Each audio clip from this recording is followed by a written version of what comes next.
So once again, we have Dr. Melanie. And she's going to try to define negative reinforcement as it pertains to Skinner. But what she's doing is actually defining negative reinforcement as it pertains to Conrad Most. Okay? What dog trainers and behaviorists did was redefine positive reinforcement and negative reinforcement and operant conditioning to suit their own bloody needs. And the amount of damage caused to dogs and dog owners over the course of the last 20 years because of all these lies and garbage is immense and is irreparable. Somebody needs to start taking accountability for the lies and the garbage. Does anybody out there feel bad about what they're doing?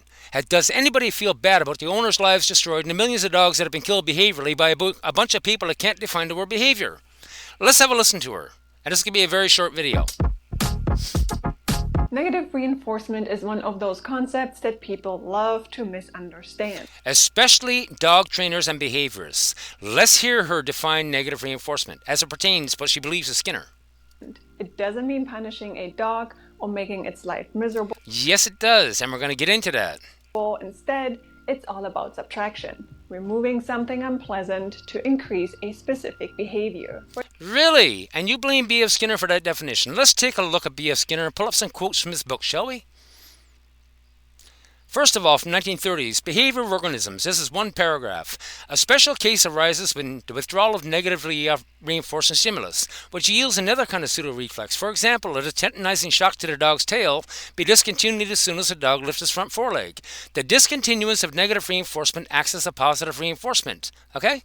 What is positive reinforcement? The removal of negative reinforcement. What is negative reinforcement? The removal of positive reinforcement.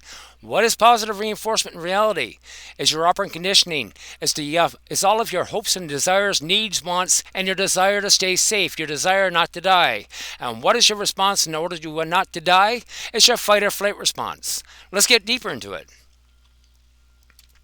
Punishment is easily confused with negative reinforcement, sometimes called aversive control. We've all heard about the aversive tools of control, right?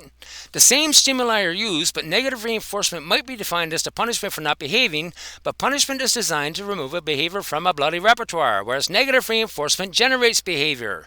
In the face of something negative, Dr. Melanie, you're going to go fight or flight, as generating the behaviors of fight or flight. So when your dog is scared out in the environment and going fight or flight, it means there's something negative in the environment that's generating those behaviors. And most times it's the dog owner and they don't realize it. Let's go deeper. B.F. Skinner again. Punishing contingencies are just the reverse of reinforcing. So when dog trainers and vets and behaviors are telling you that punishment is punishment works, it doesn't. It's the reverse of reinforcing. When a person spanks a child or threatens to spank a child because he's misbehaved, he is presenting a negative reinforcer rather than removing one. So when you're presenting a negative reinforcer, the application of negative reinforcement is also known as punishment. And punishment does not work. Let's go down to the very bottom. A punished person remains inclined to behave in a punishable way, but he avoids punishment by doing something else instead, possibly nothing more than stubbornly doing nothing. That, ladies and gentlemen, is by definition learned helplessness.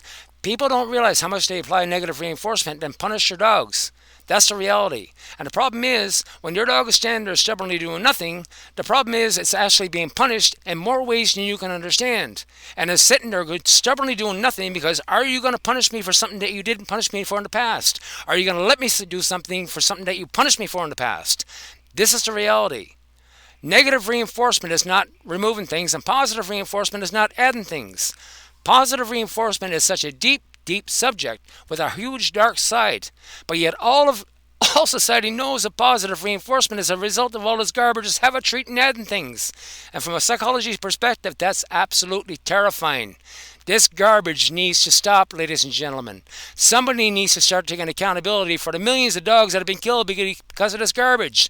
Millions of dog owners' lives destroyed because of this garbage and lies. Somebody's going to start taking some accountability. It's coming, ladies and gentlemen.